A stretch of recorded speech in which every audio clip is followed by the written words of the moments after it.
कोकणचा हापूस तसा मराठवाड्याचा केशर हे नाव घेतलं की मराठवाड्यातल्या शेतकऱ्यांची छाती अभिमानानं फुलून येते। पण मराठवाड्यातल्या शेतकऱ्यांनी किंवा राजकारण्यांनी केशरला जगात ओळख मिळवून देण्यासाठी आंबा लागवड तसंच काढणी पश्चात प्रक्रिया आणि मार्केटिंगवर फारसं काम केल्याचं दिसत नाही। पण उस्मानाबाद जिल्ह्यातल्या शिरढोण गावच्या राजेंद्र मुंदळांसारखे शेतकरी याला अपवाद आहेत। राजेंद्र मुंदळांकडे सध्या 80 एकरांवर केशर आंब्याची बाग आहे। मुंदळांचा केशर निर्यातक्षम आहे। यंदा त्यांनी केशर आंब्यापासून किमान 40 लाख रुपयांचा नफा हाती येईल अशी अपेक्षा आहे। त्यांच्या केशर आंब्याची यशोगाथा जाणून घेण्यासाठी आज आपण उस्मानाबाद जिल्ह्यात जाणार आहोत।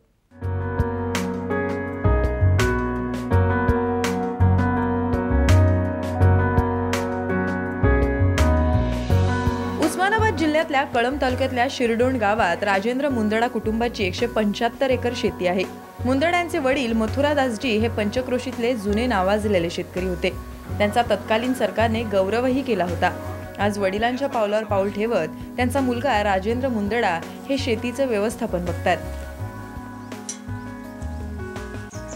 वडिलांची इच्छा होती की आता सगळेजण शेतीमध्ये काम करण्यापेक्षा कुठला तर व्यवसाय करावा, म्हणून त्यांनी मला TVS सुझुकीची एजन्सी घेऊन दिली आणि एक शोरूम टाकून दिलं। परंतु माझा पूर्ण इंटरेस्ट हा शेतीमध्ये असल्यामुळे मी परत शेतीकडे आलो। आमच्या कुटुंबाला एकूण 174 एकर जमीन आहे। यामध्ये सर्वप्रथम पूर्वीपासून पारंपरिक पीक पद्धतीने चालायचं। यामध्ये तुरी, हायब्रिड, ऊस असे पारंपरिक पीक घ्यायचे। त्यानंतर माझे मोठे बंधू प्रेमकिशोरजी मुंदडा यांनी द्राक्षाची शेती केली, फुलाची शेती केली। त्यानंतर हे शेतीचं पूर्ण युनिट माझ्याकडे आलं। मुंदडा यांनी 11 वर्षांपूर्वी 80 एकरांवर केशर आंब्याची लागवड केली। लागवडीनंतर 2 वर्षांनी त्यांनी केशरची कलमं बांधली। त्यांनी खत, पाणी आणि फवारण्याचं योग्य नियोजन केलंय। गेल्या 2008-9 सालापासून ते आंब्याचं उत्पादन घेतात। साधारणतः आपल्या महाराष्ट्रामध्ये दरवर्षी एकदम भयानक दुष्काळ येतो आणि पाण्याची अतिशय दुष्काळी परिस्थिती निर्माण होते। मग पाण्याचं जे व्यवस्थापन आहे, प्रत्येक थेंब हा झाडाला मिळाला पाहिजे, कुठे लिकेज नाही राहिला पाहिजे। माझ्याकडे पाण्यासाठी 2 विहिरी, 2 बोर आणि मी एक शेततळ तयार करून घेतलेला आहे, ज्याच्यामध्ये 150 कोटी लिटर पाणी हे मी पावसाळ्यामध्येच त्याला भरून स्टॉक ठेवतो आणि ते पाणी मार्च, एप्रिल, मे आणि जूनच्या फर्स्ट वीकपर्यंत ते मला पाणी पुरतं। आणि पूर्ण ठिबकणे आणि वॉटर मॅनेजमेंटवर एवढं माझं महत्त्वाचं लक्ष असतं की प्रत्येक झाडाच्या ड्रिपरच्या जिथे पाणी पडतं त्या ठिकाणी काडी कचपट याचं मी आच्छादन करतो। त्यामुळे बाष्पीभवन होत नाही आणि झाडाला पुरेसं एवढं माझ्याकडे मी पाणी त्या झाडाला पूर्ण मॅनेजमेंट करून मी देतो। गेल्या 5 वर्षांपासून आंब्याचं उत्पादन घेताना मुंदडा यांनी पाणी नियोजनावर अतिशय भर दिलाय। गेल्या सतत 4 वर्षांपासून त्यांना आंब्याचं फारसं उत्पादन मिळालेलं नाही, पण यंदा मात्र केशरचा बहर यशस्वी करण्यात त्यांना यश आलंय। केशरला पाणी देण्यासाठी त्यांनी ठिबकची यंत्रणा बसवली आहे। तसंच फळबागेला पाणी पुरवण्यासाठी त्यांनी शेततळ घेतलंय।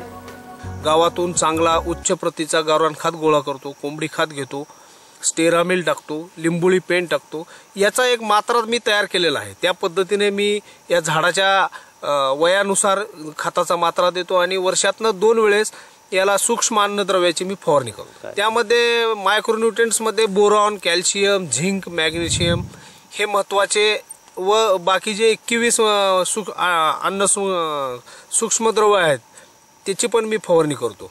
आणि बोरॉन आणि कॅल्शियम हे जे माळ रानाच्या 2 डिफिशियन्सी आहेत त्या मी ठिबकद्वारे जमिनीतून त्याचा मी मात्रा झाडांना देतो। आंब्याला मोहर लागल्यानंतर फळ हातात पडेपर्यंत कीड रोगांपासून बचाव अतिशय महत्त्वाचा आहे। यासाठी मुंदडा यांचा आंब्यांवर सातत्याने लक्ष असतं। माळ रानावरल्या फळबागेला विशेष करून आंब्याला एक खोडकीड नावाचं, एक हुंगणी नावाचं एक भयानक रोग आहे। त्यासाठी प्रत्येक शेतकऱ्यांनी म्हणा, मी तर ते ड्रेंचिंग करतोय, पण ते मोनोक्रोटोफॉसची मी ती ड्रेंचिंग जमिनीतून करतोय। त्यामुळे हुंगणी नावाचा प्रकार हा कायमस्वरूपी आपल्या जमिनीतून हद्दपार होऊ शकतो। त्याचप्रमाणे महत्त्वाचं म्हणजे या बागेला येणारा मोहर। मोहरसाठी 1 वर्षाआड मी कल्टारची ड्रेंचिंग करून घेतो। झाडाच्या व्यासानुसार किती ml एका झाडाला द्यायचं त्याचं गणित काढून 5 लिटर पाण्यामध्ये मी त्याची पूर्ण ड्रेंचिंग करतो। तेव्हा डिसेंबरच्या पहिल्या आठवड्यामध्ये माझ्या पूर्ण बागेला एकाच टायमाला मोहर येतो। यंदा मुंदडा यांच्या बागेत केशर आंबा मोठ्या प्रमाणात लगडलाय. या आंब्याचा आकारही समाधानकारक आहे. आंब्याची निर्यात होण्याची त्यांची अपेक्षा आहे. झाडाला पहिल्यापासनं लहानपणापासनं त्या झाडाचं बाळसं टिकवणं हे फार महत्त्वाचं आहे. झाड सशक्त असेल तर फळ सशक्त असतं. ज्याप्रमाणे आता माझ्याकडे हा एक आंबा आहे. हा अतिशय 220 ग्रामचा हा आंबा आहे. हा इंग्लंड देशासाठी आणि USA साठी 220 ग्रामची मागणी आहे. हा एक्सपोर्ट क्वालिटीचा आंबा आहे. प्रत्येक झाडाला आपण या प्रकारेच आंबा आणण्यासाठी प्रत्येक शेतकऱ्यांनी याला आपण खताचं व्यवस्थापन, पाण्याचं व्यवस्थापन, फवारणी या सगळ्या गोष्टी, एका गोष्टीवर हे काही अवलंबून नाहीये, या सगळ्या गोष्टी करणं फार आवश्यक आहे. मुंदडा यांच्या शेतातला आंबा सध्या विक्रीसाठी तयार झालाय. गेल्या काही दिवसात 15 ते 18 टन आंब्याची त्यांनी विक्रीही केली आहे. यंदा आंब्याच्या हंगामात किमान 40 लाखांचा नफा हाती येईल अशी त्यांची अपेक्षा आहे. गेल्या 11 वर्षात मुंदडा यांनी आंबा शेतीवर किमान 1 कोटी रुपये खर्च केले आहेत. तर येत्या 2 ते 3 वर्षात त्यांना हा खर्च निघून नफा हाती येईल अशी अपेक्षा आहे. यंदाच्या बाजारपेठेमध्ये मी आतापर्यंत 18 टन आंबा विकला आहे. येथे स्थानिक बाजारपेठेमध्येच विकला आहे. प्रति 110 रुपये किलो प्रमाणे मला जवळपास 19,80,000 रुपये मला आतापर्यंत आंब्याचे मिळालेत व उर्वरित क्षेत्रामध्ये किमान माझा 50 टन आंबा मी अपेक्षित पकडलेला आहे. आता वरच्यावर बाजारपेठेचे भाव थोडे ढासळतील असं गृहीत धरून मी एक 60 रुपये ते 70 रुपयाच्या हिशोबाने मी पुढील उत्पन्न अपेक्षित धरून मला 40 ते 44 लाख रुपये या आंब्यातून उत्पन्न अपेक्षित आहे. त्यामध्ये माझा 4,83,000 रुपये खर्च होऊन मला किमान 40 लाख रुपये तरी राहायला पाहिजे अशी माझी अपेक्षा आहे. मुंदडा यांच्याकडे केशर व्यतिरिक्त मोसंबी आणि इतर फळपिकांची मिळून 105 एकरांवर फळबाग लागवड आहे. मुंदडा यांनी व्यवसाय सांभाळून शेतीचा गाडा सांभाळल्याने त्यांचं कुटुंबीयही समाधानी आहे. त्यांनी पण TVS सुझुकीचं शोरूम काढलं होतं, पण त्यांचं तिथं मन रमत नव्हतं.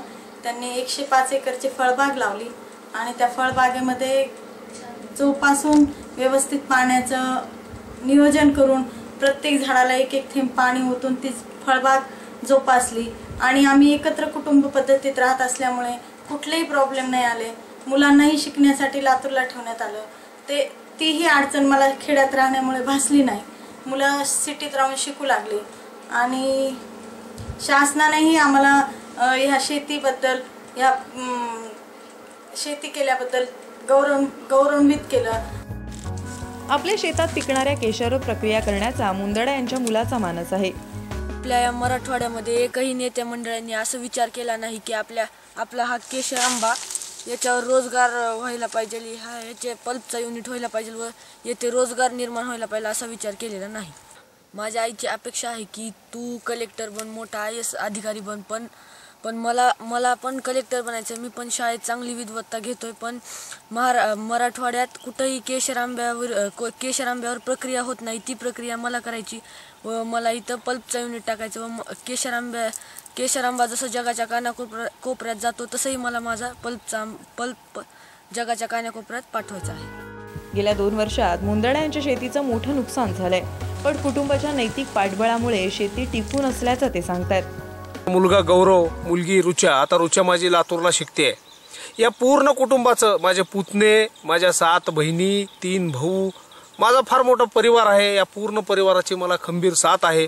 2 वर्षामध्ये थोडं उत्पन्न आलं नाही, दुष्काळ असल्यामुळं मी खचून गेलो होतो, परंतु या पूर्ण कुटुंबाने मला खचू दिलं नाही. त्यांनी म्हणले काही नाही, आणखीन 2 वर्ष, 1 वर्ष निसर्गाने साथ दिल्यावर निश्चितच आपल्याला यश येणार आहे. त्यामुळं या सगळ्याच्या प्रेमाने, सगळ्याच्या साथीने मी आज या इथपर्यंत पोहोचलो आहे. पूर्ण कुटुंबाची मला खंबीर साथ आहे. आज मराठवाड्यात फळझाडांची आणि फळशेतीची संख्या घटताना दिसते.